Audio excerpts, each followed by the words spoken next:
Welcome to the Soft Rebellion podcast, a homecoming to the creative power of your female body. Our world uproots us from the gifts of the feminine, the intuitive, the instinctual, the cyclical, the soft. What's the result? Patriarchal cultures of perfectionism, shame, and disconnect that leave us constantly running, never arriving. Imagine a world of women softly rebelling, claiming our cyclicity, our weirdness, and our rest as we courageously cultivate a deep and delicious relationship to our female bodies. My name is Florina. I'm an osteopath, dancer, writer, and coach. I've been on my own journey sparked by an eating disorder to come home to the wild, poetic anatomy of my female body and awaken my creative power. And I invite you to join me and my guests, trailblazing teachers, healers, and creatives, as we each reclaim our own soft rebellion. Welcome back on the podcast, everyone. Do you sometimes or often find yourself wondering how to tap into your own magic and how to bring it into physical creation? And do you ask yourself how the heck to tackle all the fears and self-doubts trying to throw you off along the way?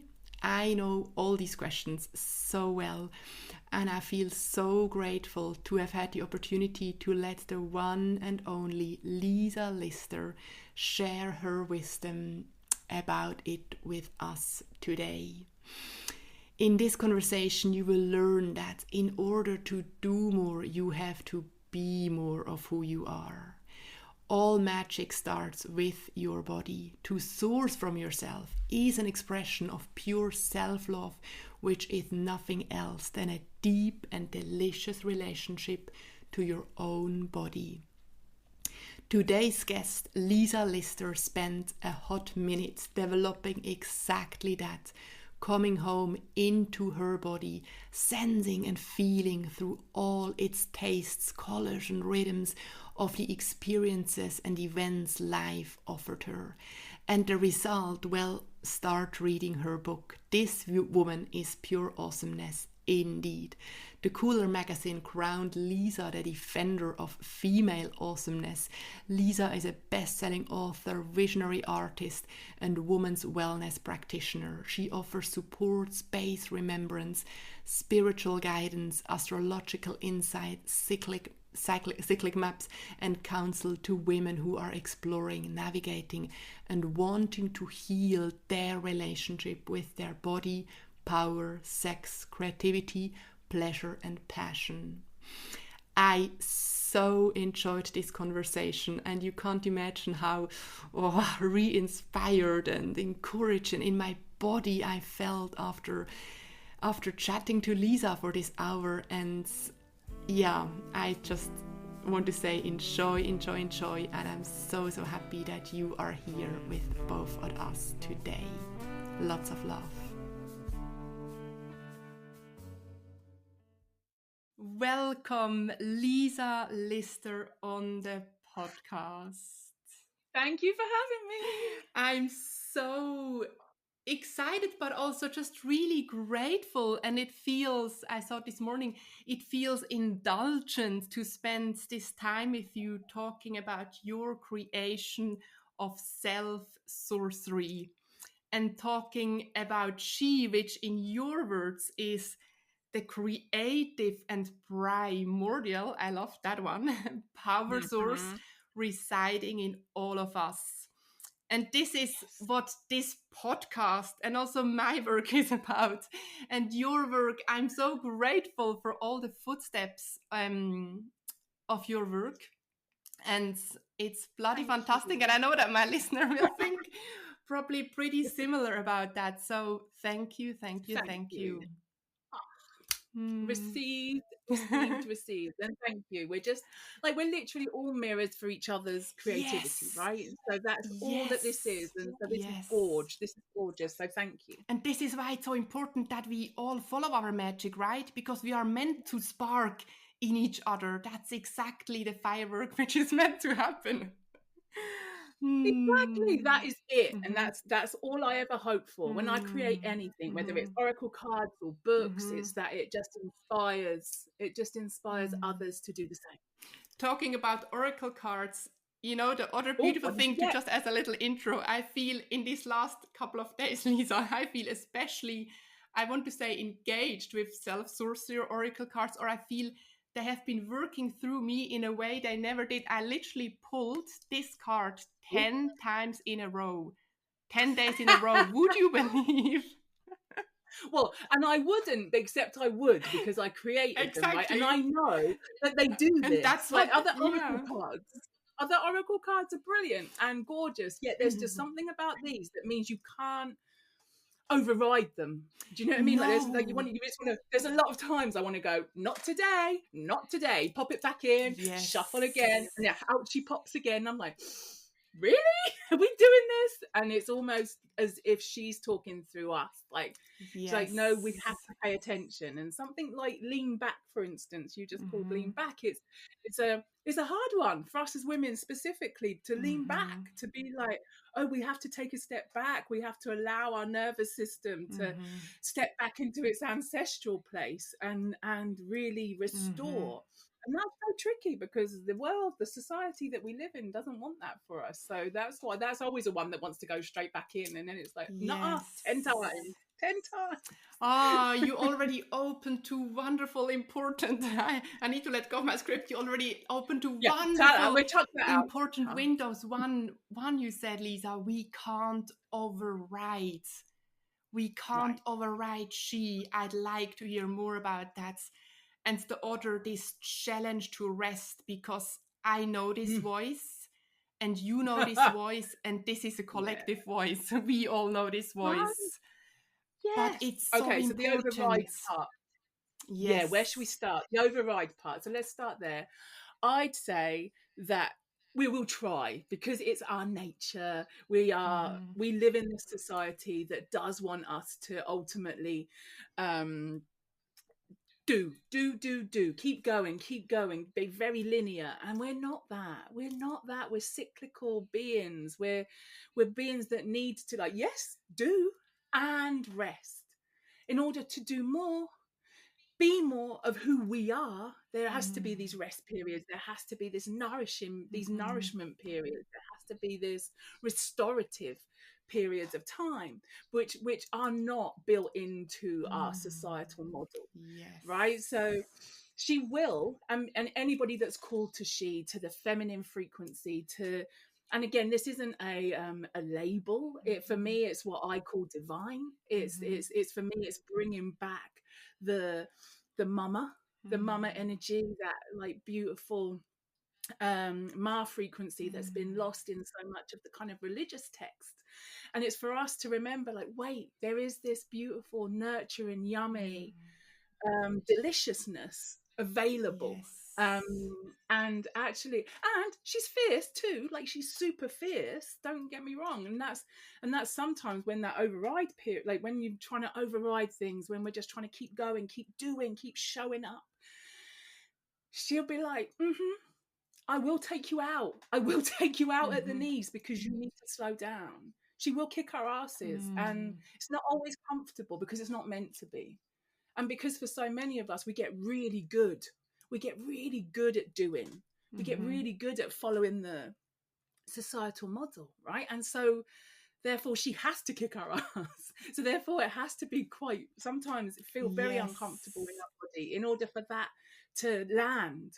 And then when it does, ultimately she'll be there. Like, she won't always stroke your hair. She won't always be like singing you a lullaby, but she'll be there to remind you, right, okay, this is what we're doing now. This is what we're doing now.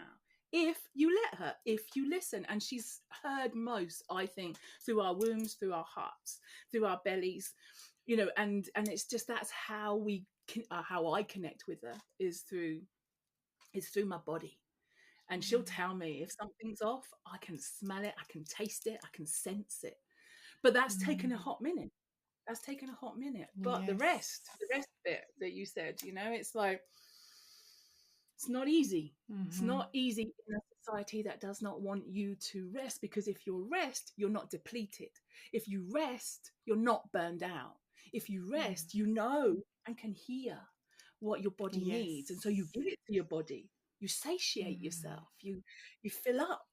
And a woman that's filled up, and I'll speak about women specifically, I know, but like if any human, like that, if when you're full up, it's a lot harder to kind of keep you on their track, to keep you compliant. It's a lot harder for you to do as you're told, because you're like, wait, my body's telling me not to do that. I'm not going to do that.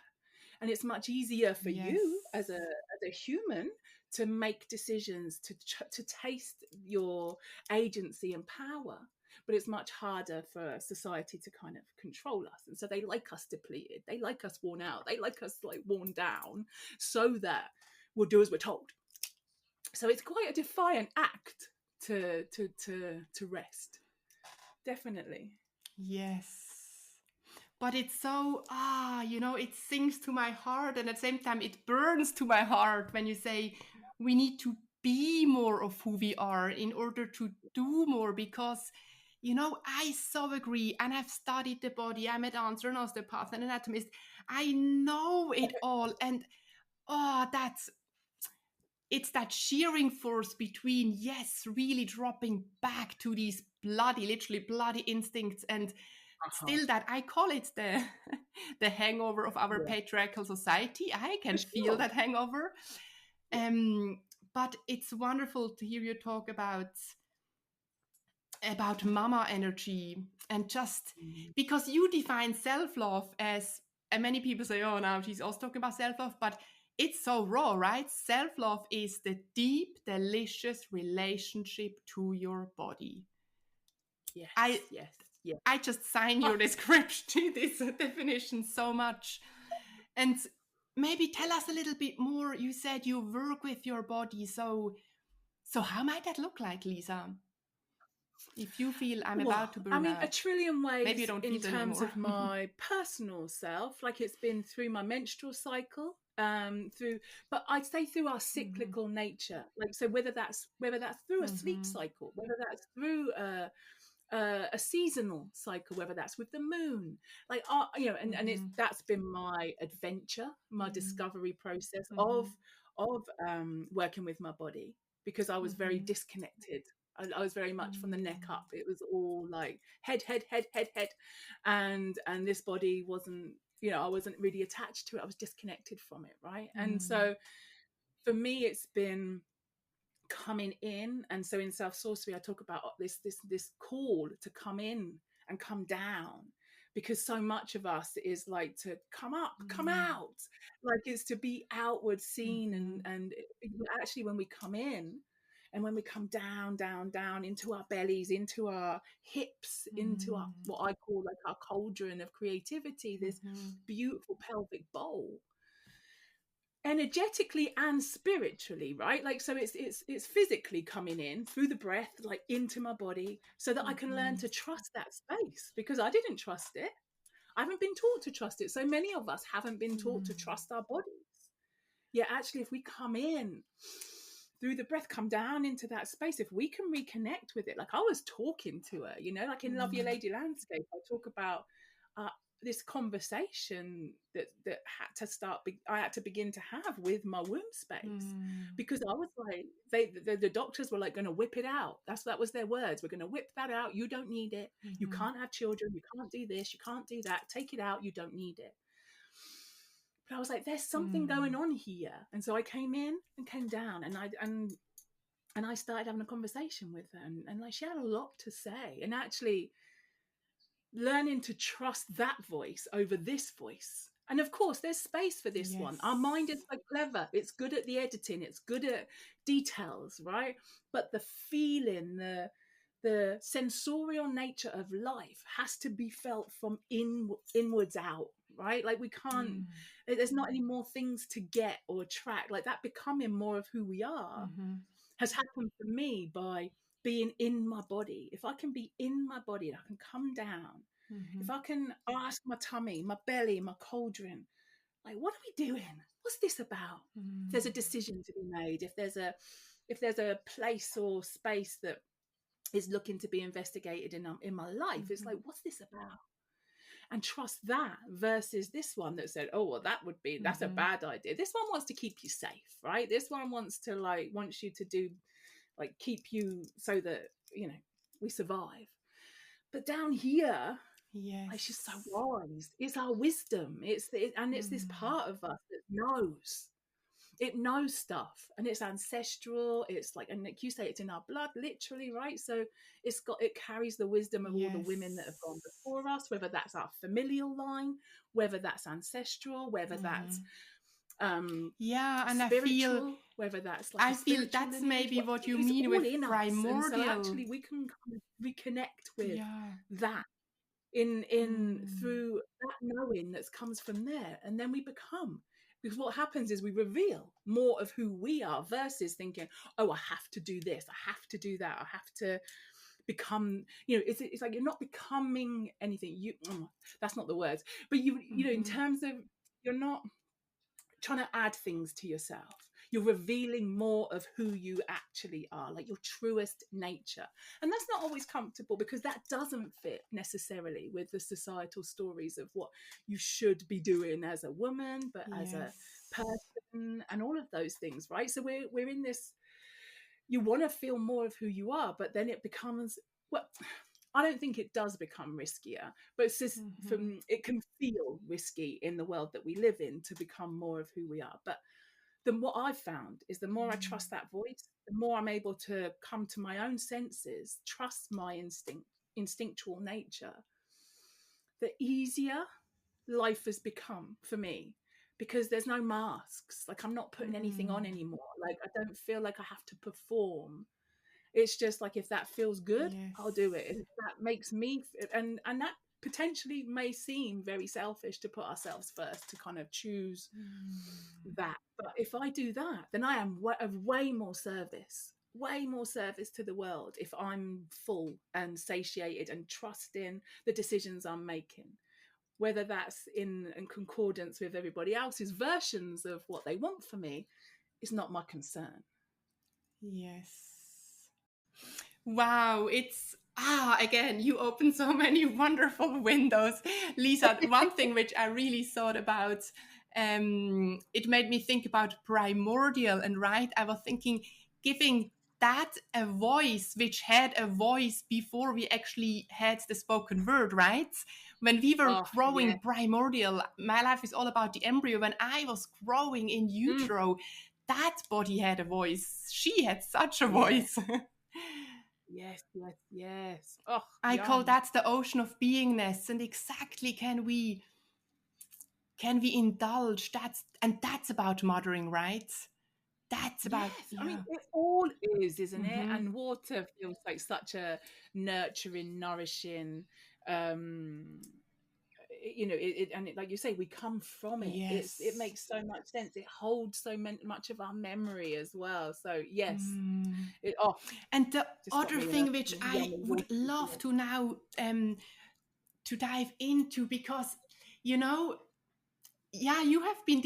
have really worked your way through it, and you got over that scariness. And I know that place of it being really scary when we start to drop in, and we really notice kind of the voice of our unique magic which wants to come to the world. But I would love can you share with us on one level, how can we deal with that fear and scariness? And also, the second question I really have is, how can we, because sometimes we hear that inner voice, I meant to do this or that, but we can't quite hear the voice of how to voice that then physically into the world. And how? Give us your wisdom, Lisa. And honestly, I haven't got all the answers. And I think that's the joy as well of this work, specifically of the work that we're all doing right now. Anyone that's awake to this sensation or sensorial kind of work that we're doing, is that there aren't, like hard and fast answers, because that again is what we've been told. That is part of the patriarchal hangover, that there's a question and then there's an answer, there's a way. And actually it'll be different for everyone, it'll be different for each of us. But what I'd say around the fear is like, don't ignore it. Like, so a lot of people are like, oh yeah, face the fear, do it anyway. And I agree to a certain extent, right? But what I think first is that we witness the fear, that we're able to, because fear often like lives in a darker place, right? It lives in a place where like light is not shone on it, because so much of women's power specifically, I would say, has been put in the dark, and then we've been taught to be afraid of the dark. That's part of that patriarchal kind of overculture, like kind of story, right? And so when you recognize that, okay, so anything that we feel fearful of has often been put in the dark and will often hold power, because fear is where your power is. So what you're fearful of is where you're most powerful. And so it's on well, for me, that's what I've found anyway. And so if we recognize, right, okay, I see you, and then we shine a light on that fear, like we literally take our torches and we go on a mission to go, who are you? What are you? What are we doing here? And recognize it, then it becomes less scary. Right? It's the shadows and the stories, because you've got to remember, our imaginations are so incredible. We are so capable of making up incredible stories. Yes. And you've got to remember, those seeds have been planted in us by what, by the kind of the systems and structures. And so actually now we're kind of having to unpick those stories. And so facing fear, and when I say face it, like I say, we're not confronting it, we're not coming up against it and going screw you. It's more like, let's just like take that torch, let's shine a light on it and go, oh, I see you, I see what you are. Like, you're telling me, like, so for example, if it's like I'm scared of speaking out loud, if I'm scared of speaking my voice, telling my truth, right? And that will be because throughout millennia, the women that have gone before us have been silenced. Their voices have been stolen from. They've been censored. They've been all of the ways, right? So we've been told not. So it makes total sense that we have a remembrance of fear regarding sharing our voice, right? Whether that's from the stories we've been told in order to remain fearful, like, oh, if you speak out, this will happen. If you speak out, look, this will happen. This will happen. You'll be misunderstood. You'll be maligned. You'll be this. You'll be that. So of course, like your whole system is going to go, be safe, be safe, be safe. Don't do that. Don't do that. Don't do that. But shine a light on that. See it. Go, right. Okay. I see that Mary Magdalene had a voice and they told a different story about her. I see that they've told us a completely different, yet still she showed up in the way she showed up. Right. And I think that's where we have to then start to trust ourselves and be like, right, okay, my story, my voice, my truth is more important than what others perceive me to be. Because usually the fear is about how you are perceived, whether you will be misunderstood, because for so long we've been told we must be liked, we must be lovable, we must be nice, we must be good. And like, the good part is the bit that really, and goodness is what we intrinsically are, right? We are goodness. But being good is what we're told to be. And that is what will keep a lot of us in fear.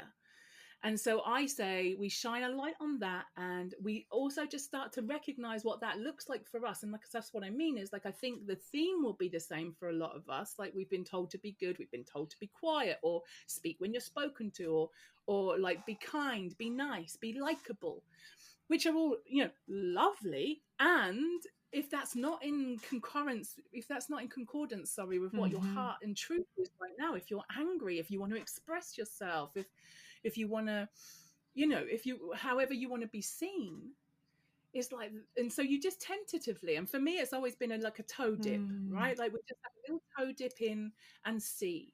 And yes, that might be uncomfortable. And like I say at the beginning, like sometimes it's the uncomfiness that will create the pearl, right? It's the rub. It's the coming up against your edges. Yes. It's coming up against places and spaces where like, oh, this is really uncomfortable. Oh, what if? That's how we see fear. That's when we see it and we go, oh, okay. And I'm still going to do this. It's not like face the fear and do it anyway. It's more like, okay, I see you. I know what you are, but I also know who I am. Yes. And like you say, when you hear that voice of of your magic, it's like, it might be really quiet whisper to start with, because she hasn't had the opportunity to speak. She hasn't had the opportunity to express herself. And that's cool. That's cool. Like we allow some space for that to be present, and we allow her to just play a little bit and to speak to us, and we make space, whether that's, you know, I don't meditate per se, right? My experience is that I sit and I talk with the voice that's deeper in me. And that for me is my magic voice. When I hear the head voice, and you do start to recognize the difference, I promise. Like, it's definitely a breathing in, it's coming down, and it's the voice that's in our belly, which is a replica, which is a replication, is a mirror of that primordial voice that's underground. Like I said, like Mama has been pushed underground, but she's there. She is the earth. So actually, if we can hear that in our pelvic bowls, in our underworld, right, we can hear her through there. That becomes our truth voice. We're like, there she is. There she is. And we might just catch inklings of her. But if we spend time with her, if we start to really love on her, we can journal with her, and she becomes louder than the head voice. Yes. But I'm not saying it's easy, is all I'm saying. I don't want people to be like, oh, it's just a no, like, it's not easy. It's a real, I would say, I'm a couple of years behind you. No, that there is no higher, no things like that. But exactly, there's none. Yeah, but no, it's a very deep dive, right? And it's, I would say, it's, I mean, that's the journey of our whole life, and we will still be shaping that, or that this voice will still reveal new and different faces and colors and textures. Hopefully, when I'm 80 and 90. But as I hear you talk, Lisa, it's so wonderful. On one level, I feel myself right now at this moment so much pressure dropping away when you say just give her space and play to also her to find her own voice, and trust that she will reveal to you when she is ready, and it's okay. Right. And again, like we've been told that there's always an outcome, and it could be that we sit with her and nothing comes, and you think, oh, well, that's it, she's not talking through me, and you're like, oh, but she is, because the silence is what you need right now. Right. And it's just recognizing that all of these, I mean, I get mad frustrated. I get mad frustrated when I've got a question, and I come in and I come down and I'm like, right, okay, right, what's this? How are we going to negotiate this? And there's nothing. There's absolutely nothing. What do you do then, like, Lisa? How do you deal with that frustration? I get cross because I'm human, right? And I think we have to remember that we are still here having this human experience. And so the very human part of us is going to feel frustration. But it's more, but that's the point, is that we feel the sensations. And for me, there's frustration. And so that means that I'm holding on to something, that I want there to be an outcome, right? So if I can then loosen that need for an outcome, for a result, if I can then loosen that need to have an answer, and to let what wants to be revealed in its own time. Now, you've got to remember, I'm a very impatient human too. Like, I get it. Me too. Like, the human versions of us are impatient. And so that's the lesson in and of itself, right? That's the lesson. It's like, yep, you are impatient, and you also have the answer, which is so frustrating. No one wants to hear that you already have the answers within. Like, it's the biggest piece of, that's the biggest medicine I've received that I still can't take. Like, I know it intellectually, and I've also felt it, but do I remember it on the daily? No. And that's why this work is, like you say, is so important, that it's a life, when you recognize it's a lifelong project, that there's going to be new revealments, new understandings of ourselves, I'm just taking a little pause from my conversation with Lisa to invite you onto my new free mini course. There is so much softly rebellious energy in Lisa's journey, and I felt inspired and reignited talking to her to keep reclaiming my own body, to live the soft rebellion through her. For me, this has been a journey from body shame and disconnect to joy and into the fullness of my creative power. And over the summer break, I have created a free mini course for you, in which I share with you how the gold nuggets, or I share with you the gold nuggets of inspiration, tools and practices I have harvested in this process, and how you can use those too to meet your very own version of your soft rebellion. Yes, if you would like to be guided onto a journey to move from body shame and disconnect to joy and into the fullness of your creative power, and if you would like to taste the wild and poetic nature of the soft rebellion and align with its movement and momentum, then this free mini course is for you. You can find all the links in the show notes. And I'm very much looking forward having you on board. Let us journey together. I'm excited to hear what you take from my offering, what it does with you, and how it changes the experience of your life. Do email me at softrebellion@florinatali.com, or you can always tag me on Instagram at florina.tali. Little technical magical issue, but we will find the thread again because she is guiding us, right? That's exactly the point. Of course. Yeah, you were just saying, Lisa, that wonderful process you talked us through, that yes, hopefully, or you reconfirmed me, yes, that is a lifelong process.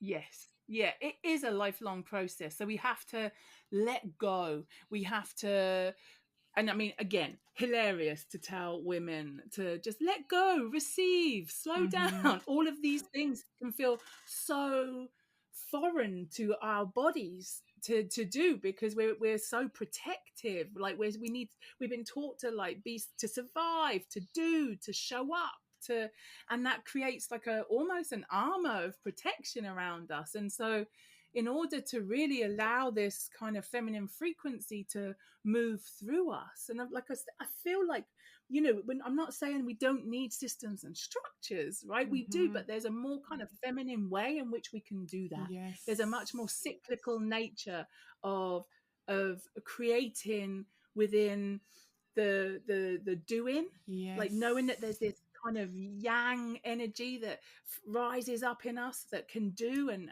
then there's also a season to rest, so that we can nourish ourselves with what it is we've learned. We can let it percolate, we can let it alchemize, and then we can also use like all of what we discover about ourselves, what we reveal, what wants to also be received, and then like I said, more importantly, what wants to be received. Like we have to start practicing, and it is a practice. I'm not saying it's easy, absolutely not. This ability to receive, which, and because we can only follow our hearts, we can only trust our bodies if we are able to soften, if we're able to allow ourselves to receive nourishment, to receive satiation, to receive the things we love, desire, that bring us joy and pleasure, but and so that we can fill up, so that we can source ourselves versus being told what you need in order to source yourself. Absolutely. And then you become source, right? Because we're connected to her. Because if we are satiated and full, it's so much easier to connect to she, to connect to that primordial energy, creative force that we all ultimately are. It's much easier to do that if we are not holding on so tightly, if the grip isn't so strong. But I understand why the grip is there. And I think that's the bit we have to give ourselves a lot of kind of slack, like cut ourselves some slack around around the things that we do in order to survive, right? Like, so yes, we hold on tightly. Yes, we've created armor to protect ourselves. Of course we have, right? Of course we have. It makes total sense. And no one's saying drop it forever. Like we were saying earlier, it's like just creating some space, just slowing down, just making some time each day just to soften. Whether that is to literally feel our bodies soften, like where's tight, and just to even like go like do a little body scan, like, oh, what's that ouchie there? Why is that so tight? What am I holding on to there? And just to explore our bodies and ourselves so that that softness can be present. And it's not, like I say, it doesn't have to be all the time. You know, but it's also recognizing that it is possible for our body to soften, and that it is possible for us to receive. Absolutely. And also I feel the urge to read or to kind of say here, you mentioned that several times too, that woman, that you are not alone in doing that. You do that for yourself, and you do that for the collective womanhood, right? And that, because that knowing that very often carries me through bumpy rocks, when I know, yes, I might right now see all these fears, to go back to the fears, and I shine light on them for myself, but for all women behind and in front of me. Yes. And oh my that goodness, just, so right, we can feel it through the screen without camera. Yeah. That's so. But that's why we do this. That's why this is why happening. we do this podcast. Why, absolutely, yeah. Absolutely, it's beautiful. I think that is really important, and it's wonderful. You know, I started asking you. I had these two questions. One about, so Lisa, tell us how to deal with fears, and the second one, so tell us how to voice whatever magic we feel bubbling up in us, to bring that into the world. And as I hear you speak now, I'm thinking probably the answer to the second question, or part of it, isn't it's within all you just said, because it just does. And I'd love to hear from your experience. You know, I see your books, your cards, your work, and it's you are so physically bringing your matching into the world. But that hasn't happened from one day of the other, right? That exactly was born out of what we just talked. Absolutely. And it's why I create, right? So I haven't made children this lifetime, right? So if you're a mama, and that's why we can't compare ourselves. We are all creatrixes, but we can't compare ourselves to each other, because we're all creating at different speeds in different ways.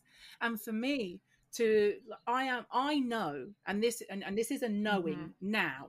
But I didn't know this, right? But it is a knowing now because of the work I've been doing. And this is like a 20-year process, right? Like of unlocking my body wisdom, of knowing myself, of getting to know myself through my body, that I am here to simply experience what it is to be in this body, what it is to be a creatrix, what it is to understand the cyclical nature of all things, and then to create art based on that.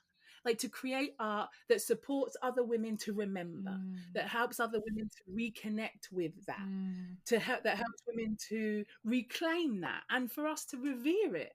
And that's literally the only remit I have now. It wasn't like that. Like in my 20s, it was like, you must do this. There's like goals. There's this, you know, you have to hit this, you have to make this much money, you have to do that. But as I've softened, I've realized it's not about that at all for me. And yes, it can look like I'm very productive in inverted commas, right? Like it can look like the outside. Like I know I'm just, I've just pre-launched the Venus book.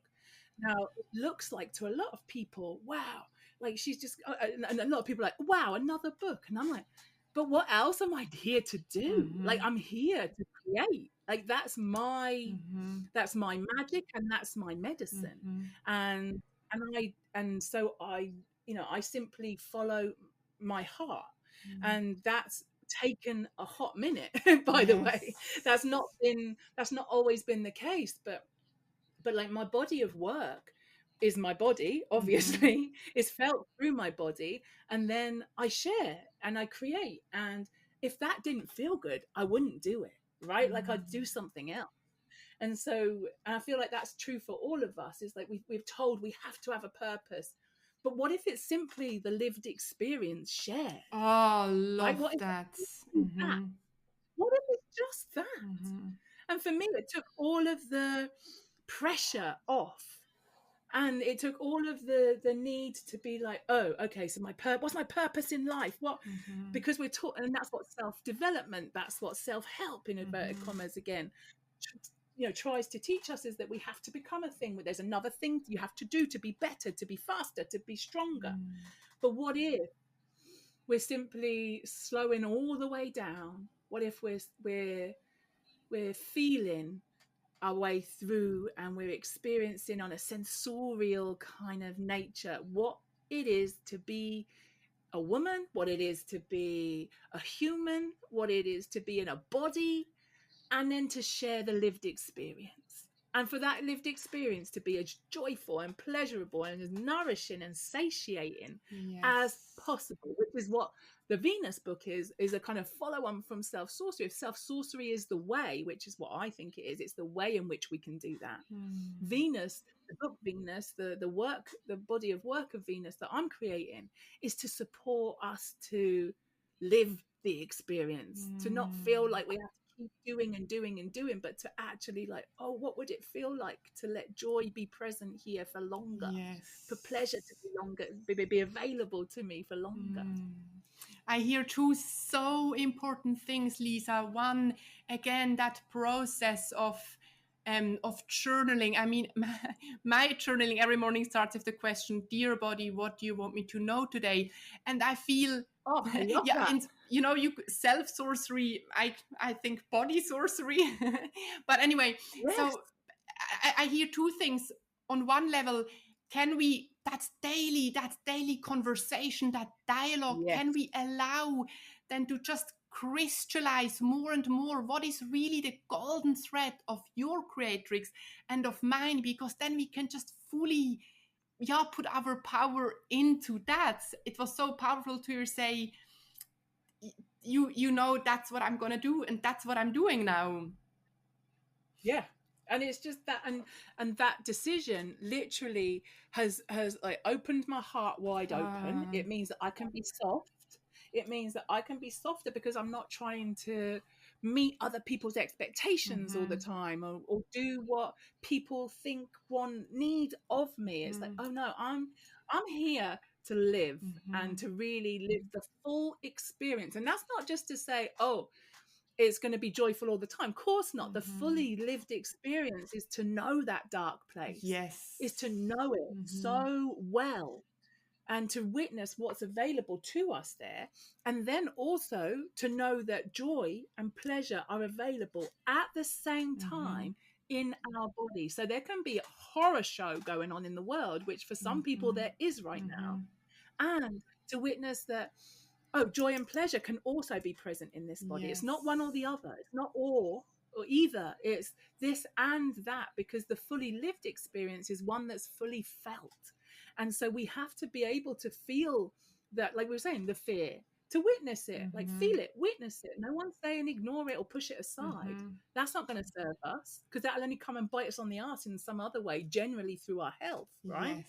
So if we are able to witness that and then look at, okay, well, I see that, and oh, what my body is also capable of eating this really juicy freaking peach and really loving it.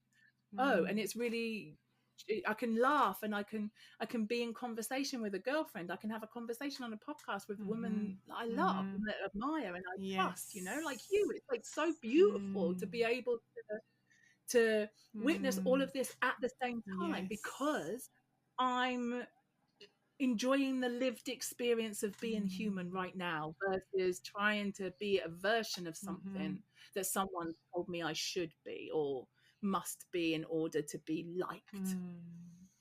We are crystallizing so important messages.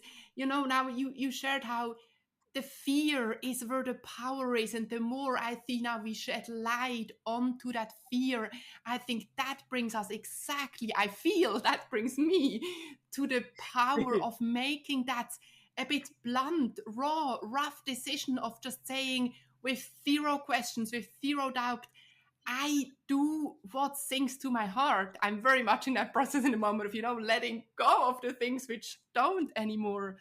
But it's so good to hear that from you, because it needs that at one point just decision. Yeah.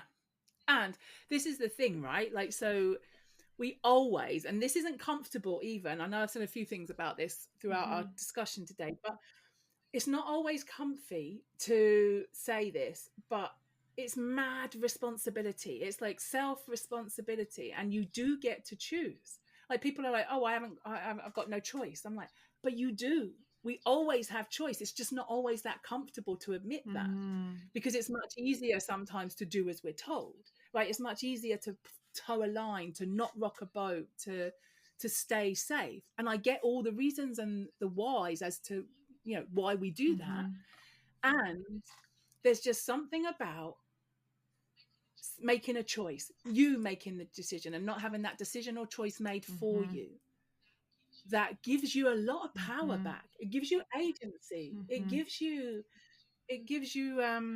reverence. And it shows, do you know what it does? Is it shows you and your body trust. You're like, oh shit, we're in this together. I'm not going to leave you now. I'm not letting, because so many times we abandon our body's wisdom and knowledge in order to be seen as doing the right thing, as in order to be seen as the good girl, to be seen as, oh, okay, that person's not going to like me if I choose this, right? So it's easier to say yes to that in order to stay liked, but then resentment kicks in. And also, we're just abandoning what our heart and our body knows to be true, which is, this is not okay, this is not the right situation, this is not where I need to be. And so, and like I say, our body does feel it. And we do then start to store up that knowledge. And so when someone talks about self-trust, it becomes just an idea, a concept, because we've abandoned ourselves so much that we're not able to know what that even feels like anymore. Whereas if we make a choice, if we take fierce responsibility, self-responsibility for a choice and a decision, then our body goes, wait up, she's trusted us. We trust her, she trusts us. We've made that decision, and we stand with it. And then our roots get stronger because we can stand in our power, because we know ourselves better. Our body goes, she trusts us. There becomes this kind of really beautiful relay between our body and our head, and then we come into much more of an alignment, and then that alignment becomes our truth, and then that truth becomes, like we just said, the lived experience. And that is all we are, and that can be, is all we are meant to share, or that is the most potent starting point to share her, to share our work. Because I hear these questions so often, but where to start? How can I just start with sharing your lived experience? Yes. Yeah. And I think that more importantly than, because who needs any more information? No one needs more information. Like, there's so much. That's what the internet's for. That's why, there's so much information out there. What we need is wisdom. What we need is felt experience. Like, I trust someone that is telling me their felt experience. I don't want you to be able to list a load of facts about XYZ. Not interested. I can read a book for that. I want your story. I want what's in your belly. I want to know what lights you up. I want to know what makes your heart sing. I want to know what's caused you the biggest heartfelt grief you've ever felt. I want all of that personally. And I feel like as most women who are awakening to this, what you said at the very beginning about how we, well, I think we both said it's this reflection, right? And so we then witness the reflection in another. So it's not like, oh, my story's the same, but what you can feels like, you feel that there's a truth. So you're like, oh, so we might not have the same experience, but there will be a similar theme, which will ultimately be trust, or whether there'll be a thread that makes you go, oh, she knows. Oh, she knows. Versus, oh, she's telling me a thing, and oh, I need to do X, Y, and Z. Like, no one's interested. Well, I'm not anyway. I think that is it's so important, both of what you said. we got to a point we don't need more information. I mean, we all see it doesn't really bring us further, but we need more exactly Right. wisdom and experience. And that brings us the circle back. Exactly. That's the beauty, is that's there available. And that's your big thing. It's not about learning something new or doing something. It's about remembering and undoing. Yes. And Yes. with fierceness also, I want to say, come on sisters. Let's just now all trust that it's true. Let's just all know that it's true. We need more wisdom and experience and not more Yeah. information. Yeah. And our bodies Agreed. are, Agreed. Agreed. we are story creatures, right? The feminine is poetic, is Right. metaphorical, is Oh, ah, yeah.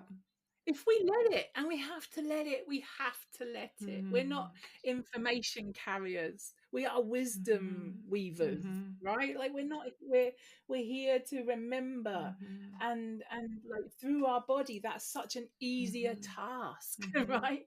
It's not like if we just keep collating other people's information, but collating stories, that's how Yes. wisdom is weaved. Yeah. You know, that's how we are able to weave the most beautiful new possibilities, Mm-hmm. which is necessary in order for this world Mm. to really grow. I think, Yeah. like, I've got a lot of hope. I've got a lot of hope, and I think we need to have a lot of hope in a world that feels like it's burning. Yes. That's, you know, it's why I've written Self Sorcery. It's why I've created Venus. It's Mm-hmm. because these things are like, because there's hope in me, Mm-hmm. and I want there to be hope in all of us. We're told not to, like, how awful things are, but we're not told how great the possibility can be, that, Mm-hmm. and that possibility can be created by us, through Yeah. us.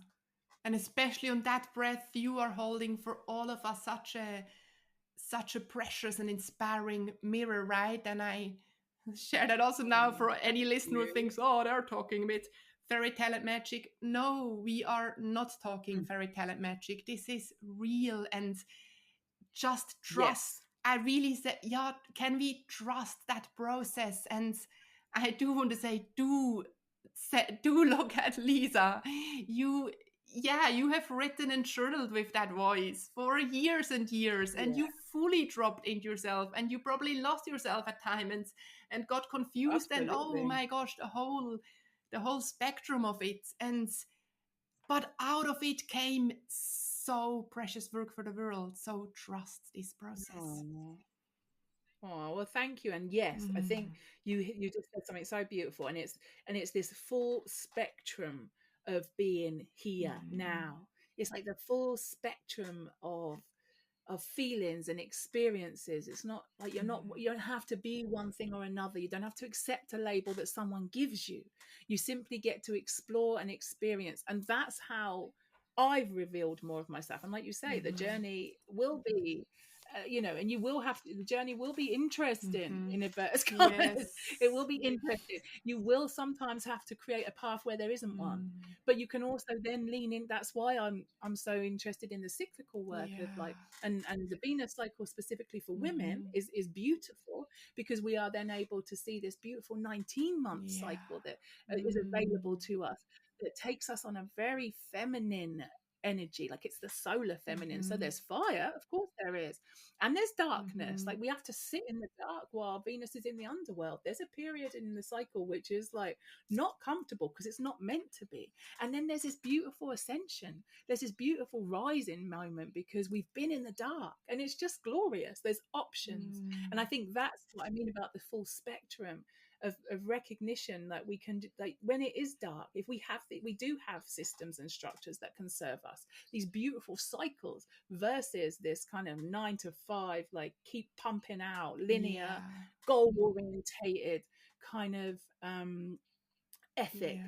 that doesn't serve our true nature. It doesn't serve our essence as creatrixes. And like you say, Absolutely. this can sound like fairy tale and magic, Mm-hmm. because it is, Mm-hmm. and it's very It's real. both at the Like, your same capacity time. to create is Mm-hmm. very real too. Yes, Mm. both at the same time, because all Mm, things are possible. absolutely.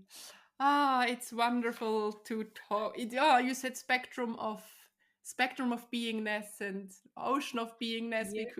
I'll make a whole little list of wonderful metaphors we found during this time together. And yes, cyclical nature and Code Red is ever valid, right? The more I dive into your work, Right. I mean, I've read Code Red many, many years ago, but I feel like that's creating the space. The menstrual cycle awareness creates a space to then engage with all the other wonderful forces. But it's just necessary, I find. I don't see how women can survive without it. I know, but it's just also the cyclical nature, whether it's your menstrual cycle, whether it's the seasons, whether it's the moon, whether it's the planetary cycles, the cosmos. Like there are so many cycles that we can work with and understand ourselves through. And I think that's the magic and medicine that we all need. Lisa, it's been an absolute, what shall I say? A pleasure which is singing to the depth of my heart and womb to talk with you. And I got so much from you sparked again lots of other little sparks. And I hope that it does the same with my lovely listeners. And yes, me too. Thank you for having me, and thanks for letting me share my heart with your wonderful listeners. Keep shining your lights. Oh, thank you, and everyone that's listening. Thank you, Lisa, for being with us, and thank you, dear listeners, for being with us and me too. By sharing these conversations with you, I'm leaning into my calling, my own soft rebellion, and it's such a blessing to be creating a platform of resources and inspirations to come home to the creative power of our female body. I would love to hear your takeaways and how this conversation was for you. You can always tag me on social media at florinatotali, or you can write me an email directly, softrebellion@florinatali.com. I'd love to hear from you. Also tell me who you would like me to be talking to, what topics you would like to be explored. I really want this to be a conversation. If you know anyone who you think, wow, she might just need Lisa's voice and this conversation, then please forward this episode to them. And if you do enjoy this podcast and this episode, then please leave a review, give us a follow, press the 5-star button. You can't imagine how much any feedback or literally comment from you helps me to spread the soft rebellion in the world, which is what we are meant to do. So thank you. I'll be with you next week, and until then, go and be your unique, weird, wonderful self.